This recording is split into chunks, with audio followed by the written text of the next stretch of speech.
लोग कक्षा 11वीं में देखेंगे आगे एस ब्लॉक के तत्व देख रहे थे। उसी चैप्टर में आज हम लोग को देखना है सोडियम हाइड्रोक्साइड, सोडियम कार्बोनेट और सोडियम बाइकार्बोनेट के बारे में। पिछली क्लास में हम लोगों ने देखा था।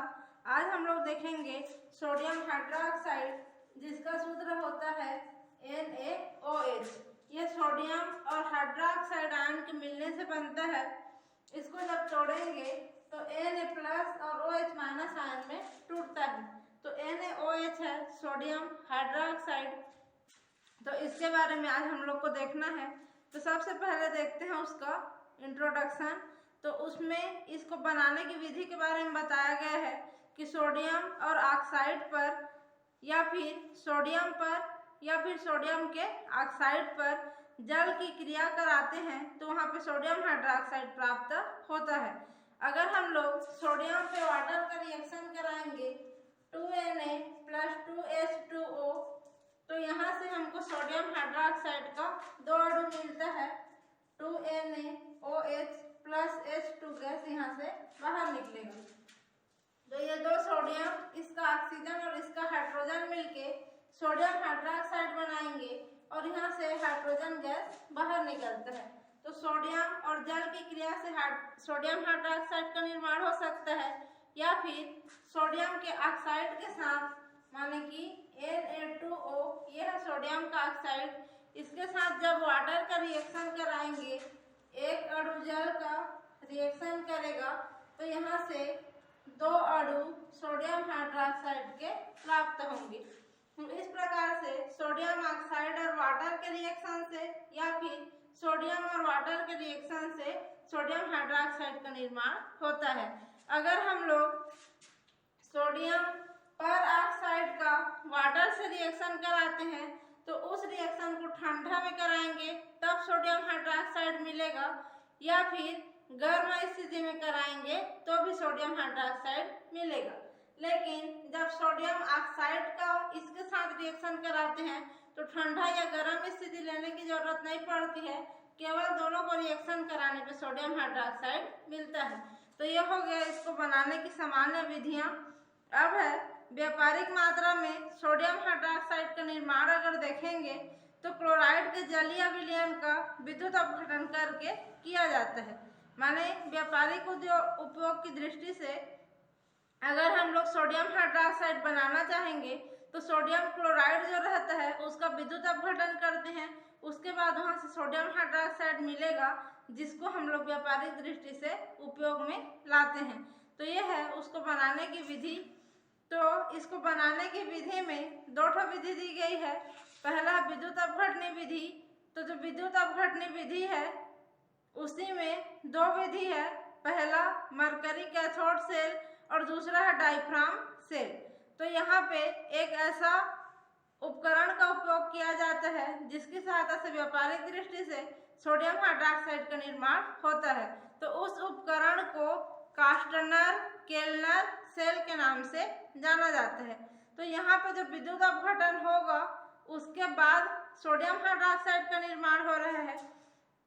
तो विद्युत अपघटन की क्रिया को कराने के लिए एक सेल का उपयोग वहाँ पे करते हैं उस उपकरण में। तो वह जो सेल है उसमें एनोड और कैथोड दोनों लगे रहेंगे, तभी उसमें विद्युत अपघटन की क्रिया हो पाएगी। तो एनोड और कैथोड से बना हुआ वह विद्युत अपघटन के लिए उपयोग होने वाला उपकरण कास्टनर केल्नर सेल के नाम से जाना जाता है, जिसमें सोडियम हाइड्रोक्साइड का निर्माण व्यापारिक दृष्टि से करते हैं। तो जो कास्टनर केल्नर सेल है इसमें सेलों का जो उपयोग किया जाता है उसमें है पहला मरकरी कैथोड सेल। 2 प्रकार के सेल रहेंगे। पहला रहता है Hg, माने कि मरकरी का क्या रहेगा, कैथोड रहेगा, इस प्रकार का सेल। और दूसरा जो रहता है उसमें आता है डायफ्राम सेल। तो जो डायफ्राम सेल है ये दूसरा टाइप का है, डायफ्राम सेल। तो जो मरकरी कैथोड सेल है इसमें हम लोग देखते हैं तो 2 प्रकार का सेल आता है। पहला जो बोल रही हूँ मैं कास्टनर केल्नर सेल, ये किसमें आएगा, मरकरी कैथोड प्रकार के सेल में आएगा। और दूसरा दूसरा सेल इसी में आता है साल्वेट्रप सेल, जो इसी प्रकार के मरकरी कैथोड सेल का एग्जाम्पल है। तो इसमें दो टाइप के विद्युत अपघटनी सेल हो सकते हैं, मरकरी कैथोड सेल और डायफ्राम सेल।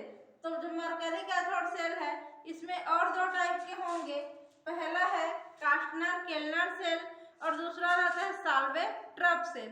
तो इन सब के थ्रू सोडियम हाइड्रोक्साइड का वहाँ पे उत्पादन किया जाता है। तो यहाँ पे कास्टनर केल्नर सेल का डिटेल से हम लोग देखेंगे कि उस सेल में होने वाली जो अभिक्रियाएं हैं वो किस प्रकार से होंगी। तो जो कास्टनर केल्नर सेल है वह मरकरी कैथोड सेल पे आधारित है। तो उसमें जो है मरकरी का उपयोग रासायनिक अभिक्रिया के लिए किया जाएगा। तो उसका रिएक्शन देखते हैं। तो दो अणु सोडियम का रहता है, प्लस मरकरी रहेगा और H2O। इन सब का जब रिएक्शन कराया जाता है, यहाँ से ये जल का दो अणु लेते हैं तो सोडियम और मरकरी यहाँ पे कैथोड के रूप में रहेगा और जल अपघटन करना है तो जल की उपस्थिति में रिएक्शन होगा। यहाँ से बनता है NaOH का एक अणु प्लस बनेगा हाइड्रोजन गैस। उसके बाद यहाँ पे जो मरकरी है वह Hg के रूप में बाहर निकल जाता है। तो जो मरकरी लिए थे कैथोड के रूप में वो मरकरी के रूप में ही रहेगा, केवल सोडियम और इनके बीच जल अपघटन के द्वारा सोडियम हाइड्रोक्साइड बनता है और हाइड्रोजन गैस बाहर निकलती है। तो ये इसका रासायनिक अभिक्रिया है। इसमें अगर इसको एनोड और कैथोड के रूप में इस अभिक्रिया को देखेंगे तो सबसे पहले इसमें देखते हैं कि जो सेल रहता है उसमें दो ठो चेम्बर रहेगा, दो ठो कक्ष रहेगा, जिसमें एक कहलाता है लेफ्ट चेम्बर या फिर लेफ्ट चेम्बर या बायां कक्ष और दूसरा रहेगा राइट चेम्बर या फिर दायां कक्ष। इसको आप लोग स्ट्रक्चर के लिए बुक में डिटेल से और इसको देख सकते हो। तो यहाँ पे जो हम लोग केवल रिएक्शन को पढ़ेंगे तो सबसे पहले है सेल में होने वाली अभिक्रिया। तो इसमें क्लोराइड को लिया जाता है सोडियम का, 2 NaCl को, तो ये 2Na प्लस 2Cl माइनस के रूप में टूट जाता है।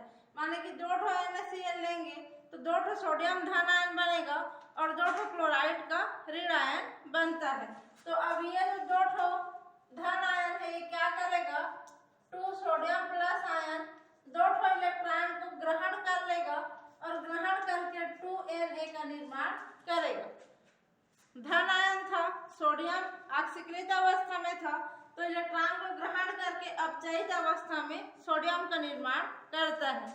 इसी प्रकार से अब ये जो 2 सोडियम है ये किससे रिएक्शन कर लेगा, मरकरी से, और इनके रिएक्शन के बाद यहाँ पे बन जाएगा HgNa2 का निर्माण होता है। तो इस प्रकार से HgX और Na2 का निर्माण यहाँ पे हो जाएगा। अब देखते हैं कि एनोड पे ये जो इतना सारा अभिक्रिया था ये कहाँ पे हो रहा था, कैथोड पे, क्योंकि कैथोड पे अपचयन की क्रिया होती है। तो कैथोड पर इलेक्ट्रॉन को ग्रहण करके अपचयित हुआ तो ये अपचयन की क्रिया हुई। अब दूसरा जो अभिक्रिया देखेंगे वो होगी एनोड पे। तो जो एनोड पर अभिक्रिया होगी उसमें क्या होता है, ऑक्सीकरण का क्रिया होता है एनोड पे। तो 2 ठो जो क्लोराइड ऋण आयन था ये क्या करेगा, क्लोराइड से क्लोरीन के रूप में आएगा और 2 ठो इलेक्ट्रॉन को दान कर देगा। 2 इलेक्ट्रॉन प्लस 2 इलेक्ट्रॉन को बाहर निकलेगा।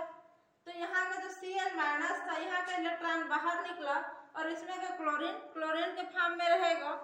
उसके बाद ये जो 2 ठो क्लोरीन है ये Cl2 गैस के रूप में चेंज हो जाता है तो ये क्लोरीन गैस बनाएगा। अब आगे देखते हैं, ये तो हो गया लेफ्ट चेम्बर और राइट चेम्बर में होने वाली अभिक्रिया जो एनोड और कैथोड पे होती है। इसके आगे जो मध्य वाला कक्ष है, बीच वाला चेम्बर है, वहाँ पे एक अभिक्रिया होगी जिसमें क्या होगा, NaOH माने कि सोडियम हाइड्रोक्साइड Na प्लस और OH माइनस आयन के रूप में टूटेगा। उसके बाद यह जो Na प्लस है एक इलेक्ट्रॉन को ग्रहण कर लेगा और इस प्रकार से सोडियम का निर्माण करेगा। उसके बाद देखते हैं कि जो सोडियम है वह जल के साथ रिएक्शन करता है और सोडियम हाइड्रोक्साइड का निर्माण करेगा। कहाँ पे? कैथोड पे। और एनोड पर देखेंगे कि जो ये OH माइनस आयन है, OH माइनस आयन ये एनोड पे क्या करेगा? OH के रूप में दो अणु लेते हैं तो दो OH बनाएगा, +2 इलेक्ट्रॉन को बाहर निकाल देगा। तो ये जो OH है वह क्या करेगा? इसके साथ रिएक्शन करेगा ये OH, तो यहाँ से HGX Na2 + 2OH ये रिएक्शन करते हैं। तो यहाँ से क्या होगा? ये दो सोडियम और ये दो OH 2NaOH का निर्माण कर देगा और यहाँ से जो Hg है वह XHg है, वह XHg के रूप में बाहर निकल जाएगा। तो इस अभिक्रिया में यहाँ पे सोडियम हाइड्रोक्साइड का निर्माण हुआ। तो ये जो अभिक्रिया है किसकी अभिक्रिया है? कास्टनर केल्नर सेल की अभिक्रिया है जिसमें सोडियम हाइड्रोक्साइड का निर्माण किया जाता है। तो ये हो गई पूरी उसकी क्रियाविधि और उसका केमिकल रिएक्शन। अब देखेंगे जो सोडियम हाइड्रोक्साइड है उसके प्रॉपर्टी। तो प्रॉपर्टी में दो गुण आता है, पहला फिजिकल प्रॉपर्टी, दूसरा है केमिकल प्रॉपर्टी। तो जो फिजिकल प्रॉपर्टी है उसमें उसका देखेंगे तो ये व्हाइट कलर का रहता है, क्रिस्टलीय रूप में पाया जाता है। इसको अगर टच करेंगे, स्पर्श करेंगे तो साबुन के जैसा चिकना या सॉफ्ट लगता है। इसका गलनांक 318 डिग्री सेंटीग्रेड है। यह बहुत ज़्यादा पानी को, आर्द्रता को अपने में ग्रहण करने वाला, माने कि आर्द्रता ग्राही प्रकृति का होता है। यह पानी को अवशोषित करके गीला होने की प्रवृत्ति भी रखता है। जैसे नमक को वातावरण में खुला छोड़ेंगे तो चिपचिपा गीला हो जाता है, उसी प्रकार सोडियम हाइड्रोक्साइड भी पानी को, वातावरण की नमी को ग्रहण करके चिपचिपा या आर्द्रता ग्राही प्रकृति शो करेगा। यह जल एवं एल्कोहल में अगर इसको घोलेंगे तो पूर्ण रूप से विलय हो जाता है और इसका जलीय विलयन अगर हम लोग देखेंगे तो क्षारीय रूप में रहता है, क्योंकि सोडियम हाइड्रोक्साइड Na+ और OH माइनस आयन के रूप में टूटा है। तो OH माइनस आयन दान करने की प्रवृत्ति जिसमें पाई जाती है और क्षार कहलाता है। तो सोडियम हाइड्रोक्साइड का वाटर में विलयन देखेंगे तो एक क्षारीय प्रकृति का होता है। यह हो गई यहाँ पे केमिकल प्रॉपर्टी। अब देखते हैं इसका फिजिकल प्रॉपर्टी कंप्लीट हुआ अभी। अब देखेंगे इसका केमिकल प्रॉपर्टी के बारे में। तो सबसे पहले देखते हैं कि वायु का प्रभाव, माने कि हवा में खुला छोड़ेंगे इसको तो हवा के कार्बन डाइऑक्साइड को ग्रहण कर लेगा और सोडियम हाइड्रोक्साइड से सोडियम कार्बोनेट का निर्माण करेगा। जो सोडियम हाइड्रोक्साइड है वह हवा में खुला छोड़ने पे सोडियम कार्बोनेट का निर्माण करता है। यह है NaOH और हवा का जो कार्बन डाइऑक्साइड है इसको ग्रहण कर लेगा और इसमें का ऑक्सीजन और इसमें का CO2 करके ये क्या बना देगा? Na2CO3, माने कि सोडियम कार्बोनेट का निर्माण करेगा और साथ ही साथ यहाँ से H2O का अणु बाहर निकलता है। तो ये हो गया वायु से रिएक्शन। दूसरा देखेंगे ऊष्मा का प्रभाव। ऊष्मा का प्रभाव माने कि इसको क्या करेंगे? गरम करेंगे सोडियम हाइड्रोक्साइड को। इसको गरम करते हैं तो दो सोडियम का अणु प्लस H2O का अणु बनाएगा और साथ ही साथ यहाँ से H2O नहीं बनाता है, H2 + O2 बनाएगा। तो इसको गरम करेंगे तो सोडियम में ये ऑक्सीजन गैस में और ये हाइड्रोजन गैस के रूप में टूट जाता है। इस प्रकार से इसमें गर्म करने पर विघटन की अभिक्रिया होती है। आगे देखेंगे अम्ल के साथ अभिक्रिया। तो जब भी अम्ल के साथ क्रिया कराते हैं तो अम्ल जैसे कि H2SO4 ये है अम्ल, इसके साथ जब रिएक्शन कराएंगे तो ये क्या देगा? Na2SO4 का निर्माण करता है।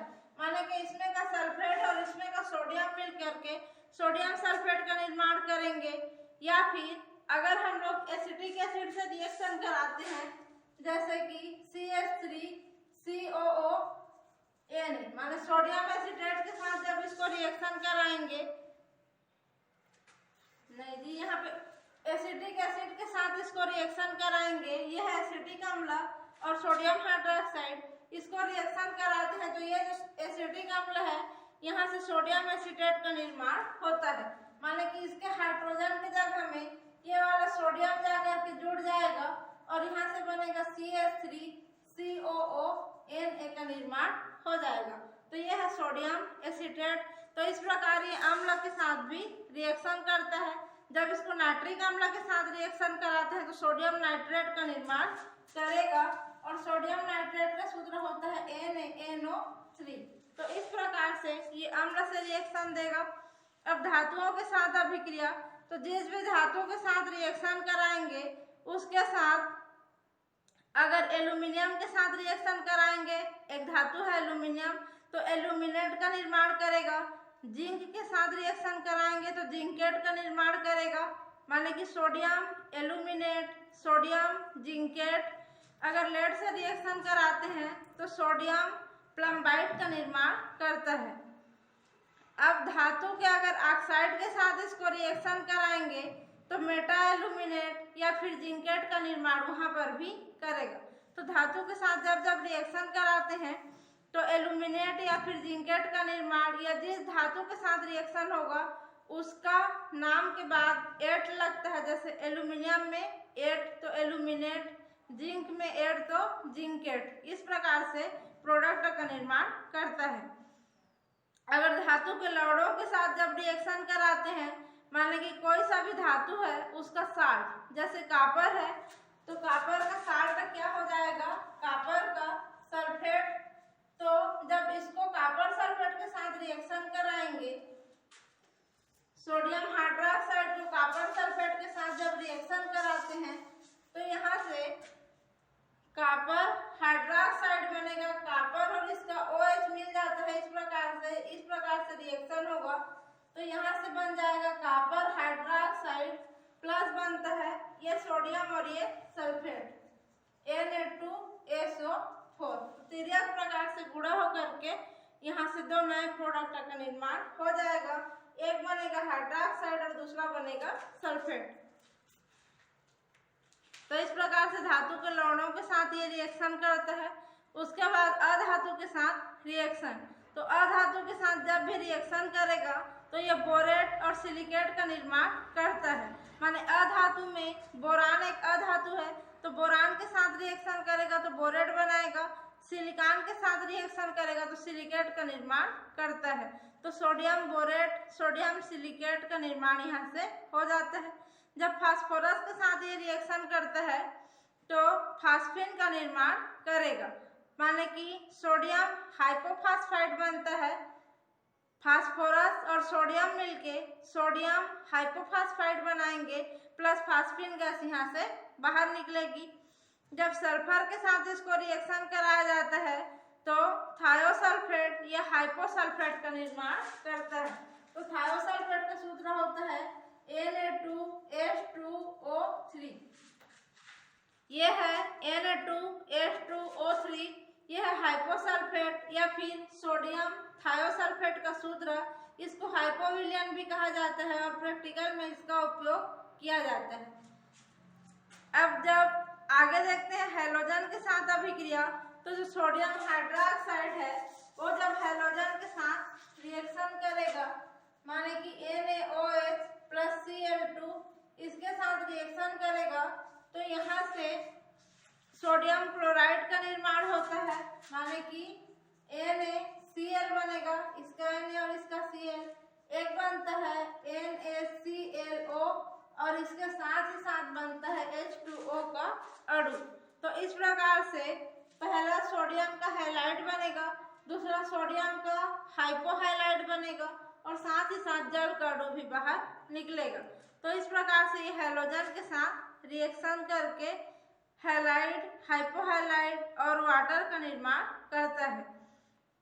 अगर हम लोग यहाँ पे 6 अणु NaOH और 3 अणु Cl2 का रिएक्शन कराएंगे तो यहीं पे जो प्रोडक्ट बना है ये चेंज होकर के अलग प्रकार के यहाँ से प्रोडक्ट देता है, जिसमें NaCl रहेगा और इसके साथ यहाँ से से बनता है NaClO3 प्लस यहाँ से बनेगा एक और अणु जो कहलाता है वाटर का मॉलिक्यूल।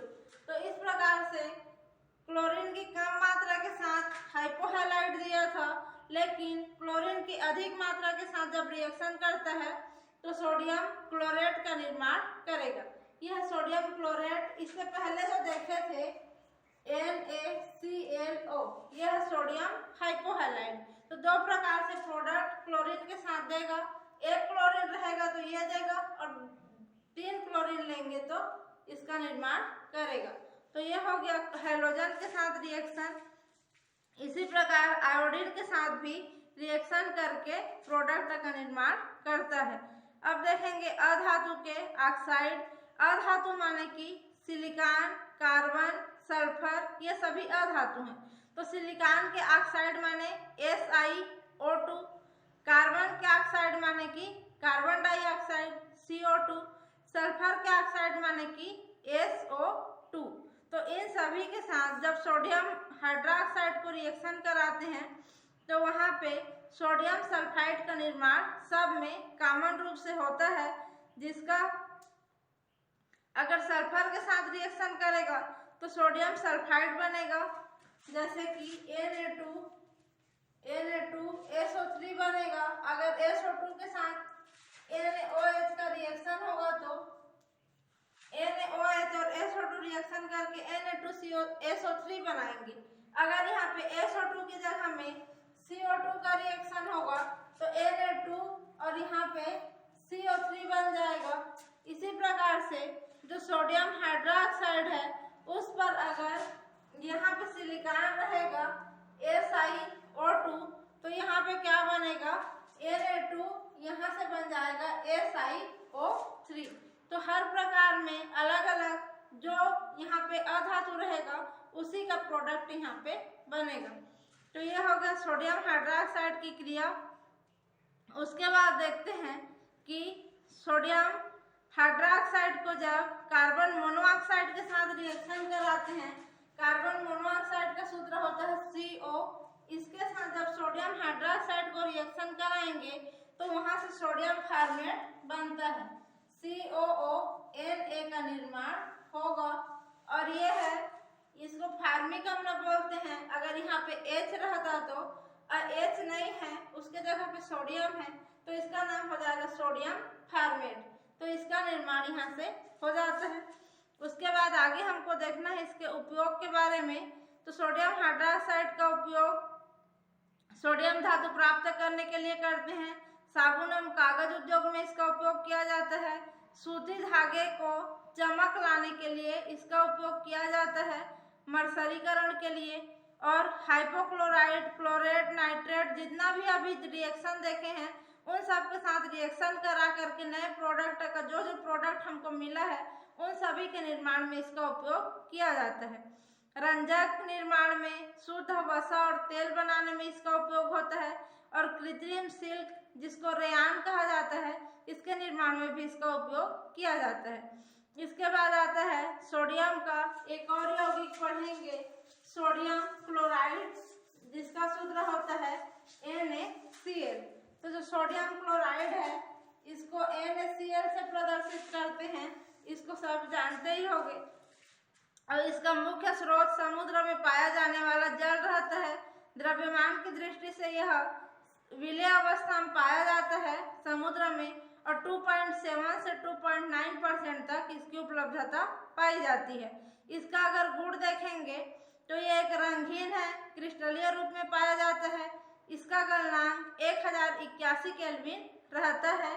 इसको 273 केल्विन टेम्परेचर पे 100 ग्राम जल में जब विलय करेंगे तो इसका 36 ग्राम ही वाटर में घुलता है।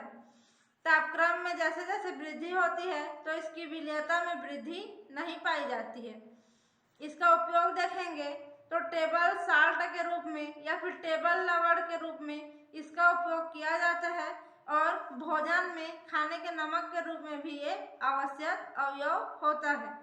इसका उपयोग चमड़ा उद्योग में, टैनिंग के लिए, वस्त्र उद्योग में और खाद्य पदार्थों को लंबे समय तक सुरक्षित रखने के लिए अचार, मुरब्बा सब में नमक डाल करके सुरक्षित रखते हैं, वहां पे NaCl का उपयोग होता है। कम तापक्रम प्राप्त करने के लिए हिम मिश्रण के रूप में भी इसका उपयोग किया जाता है। यौगिक जैसे कि sodium hydroxide, sodium carbonate, hydrochloric अम्ल, क्लोरीन गैस, इन सब के निर्माण में NaCl का उपयोग किया जाता है। यह हो गया NaCl कंप्लीट। यहाँ पे आगे देखते हैं सोडियम और पोटेशियम का जैविक महत्व। जो हम लोग ग्रुप 1 के क्षार धातु देख रहे थे, तो क्षार धातु में जो था पोटेशियम और क्या था, सोडियम। तो सोडियम और पोटेशियम क्षार धातु के महत्वपूर्ण तत्व हैं। इनके यौगिक के बारे में अभी हम लोगों ने देखा एक एक करके सोडियम के। अब देखेंगे इन दोनों का जैविक महत्व या जैविक दृष्टि से कहाँ कहाँ पे इनका उपयोग किया जाता है। तो सोडियम या जो पोटेशियम है, जैविक द्रव्यों में माने कि जो भी जैविक द्रव्य पाया जाता है जैसे कि ब्लड का प्लाज्मा, इन सब में एक पॉजिटिव आयन के रूप में पाए जाते हैं। जैसे सोडियम Na+ और पोटेशियम K+ आयन के रूप में पाए जाएंगे। इनकी जो सक्रियता है, एंजाइमों की सक्रियता को बढ़ाने के लिए, तंत्रिका तंत्र में, हृदय में काम करने के लिए और कोशिका झिल्ली से होकर जल का जो प्रवाह होता है उसको नियमित रूप से बनाए रखने के लिए सोडियम आयन महत्वपूर्ण भूमिका निभाता है। और सोडियम पोटेशियम पंप करके एक बायोलॉजिकल पंप का निर्माण भी ये बॉडी के अंदर करते हैं। तो यहाँ पे एमिनो अम्ल के निर्माण में और शर्करा और अमीनो अम्ल का जो परिवहन होता है या अभिगमन होता है, वहाँ पे सोडियम आयन की महत्वपूर्ण भूमिका पाई जाती है और सोडियम प्लस आयन के रूप में वहाँ पे पाया जाता है।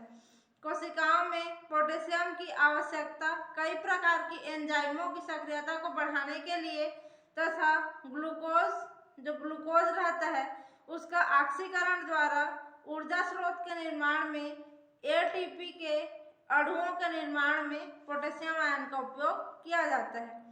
इसी प्रकार जो प्रोटीन रहता है उसके संश्लेषण में तंत्रिका तंत्र के सिग्नल, जो तंत्रिका से सिग्नल आता है, प्रतिवर्ती सिग्नल या फिर मोटर और सेंसरी दो प्रकार का वहाँ पे सिग्नल सिस्टम पाया जाता है तंत्रिका तंत्र में।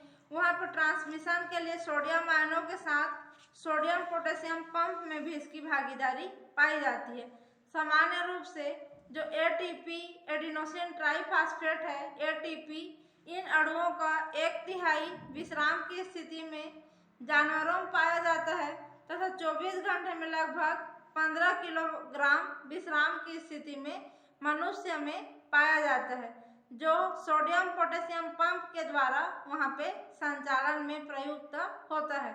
इस प्रकार सोडियम और पोटेशियम दोनों ही सोडियम पोटेशियम पंप के द्वारा और विभिन्न आयनों के अभिगमन के लिए और एंजाइमों की सक्रियता को बढ़ाने के लिए बॉडी में बायोलॉजिकल सिस्टम में बहुत ही महत्वपूर्ण तत्व के रूप में पाए जाते हैं। यहाँ पे क्षार धातु कंप्लीट होता है, माने कि वर्ग 1 के एस ब्लॉक के जो तत्व हैं यहाँ कंप्लीट हुआ। कल हम लोग देखेंगे वर्ग 2 या ग्रुप 2 के तत्व, जिसमें क्या क्या आएगा। अगर इसका हम लोग देखते हैं तो beryllium, magnesium, calcium, strontium, barium और रेडियम, ये सब वर्ग 2 में आते हैं, जिनको क्षारीय मृदा धातु कहा जाता है। इनके बारे में हम लोग अगली क्लास में पढ़ेंगे। अभी के लिए बस यहीं तक।